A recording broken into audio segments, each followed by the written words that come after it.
Cahaya Biru di Menara Tua oleh Sunartosan.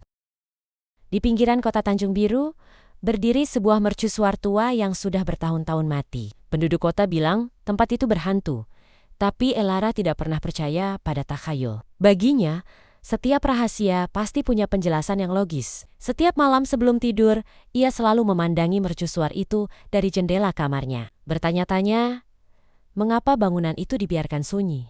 Malam itu, sesuatu yang aneh terjadi. Sebuah cahaya biru pucat berkedip dari puncak mercusuar. Cahaya itu tidak berputar seperti lampu kapal, melainkan berdenyut pelan seperti detak jantung. Elara segera memanggil kakaknya, Ryan, untuk melihat fenomena itu. Ryan yang awalnya mengantuk langsung terjaga saat melihat kilatan misterius itu. "Kita harus ke sana," bisik Elara dengan semangat. Ryan ragu, tapi ia tidak ingin adiknya pergi sendirian ke tempat seseram itu. Dengan berbekal senter dan jaket tebal, mereka berdua keluar rumah, berjalan menyusuri pantai yang berangin menuju menara yang membisu. Pasir pantai terasa dingin. Saat mencapai dasar mercusuar, Elara menemukan sesuatu yang mengkilap di antara tumpukan kerikil. Ia berlutut dan mengambil sebuah gerigi logam kecil yang masih terasa hangat. Yang mengejutkan, gerigi itu berpendar dengan warna biru yang sama dengan cahaya di puncak menara. "Ini bukan hantu, Ryan. Ini mesin," gumam Elara. Mereka menemukan sebuah pintu kecil di samping bangunan yang tertutup tanaman rambat. Dengan sedikit dorongan, pintu itu terbuka. Di dalamnya, udara terasa lembab dan berbau garam. Elara dan Ryan melangkah masuk ke dalam kegelapan, merasakan petualangan yang sesungguhnya baru saja dimulai.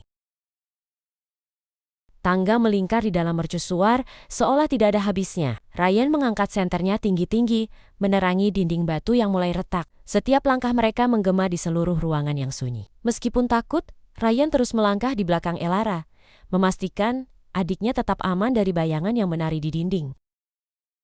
Sesampainya di puncak, mereka tidak menemukan hantu. Sebaliknya, mereka menemukan sebuah ruangan yang penuh dengan peralatan canggih, namun tampak tua. Di tengah ruangan, terdapat sebuah prisma kaca raksasa yang berisi cairan biru bercahaya. Cahaya itu berdenyut selaras dengan mesin-mesin kecil yang berputar di sekelilingnya. Tiba-tiba, seorang pria tua muncul dari balik tumpukan kabel. Namanya Arion.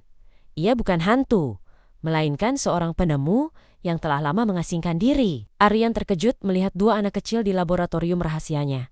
Tapi ia tidak marah. Ia tampak lega, karena akhirnya ada yang menemukan hasil karyanya yang selama ini ia kerjakan sendirian. Arion menjelaskan bahwa ia sedang menciptakan lampu penuntun alami. Cairan biru itu adalah teknologi bioluminesensi yang ia kembangkan untuk membantu burung-burung migran menemukan jalan saat badai tanpa mengganggu ekosistem. "Aku butuh bantuan untuk menyempurnakannya," kata Arion sambil menunjukkan peta migrasi yang besar kepada Elara.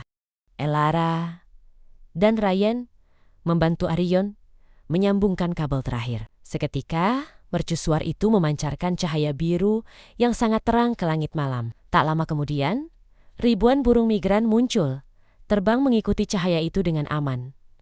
Elara tersenyum. Misteri itu terpecahkan, dan ia belajar bahwa keberanian untuk mencari tahu bisa membawa cahaya bagi dunia.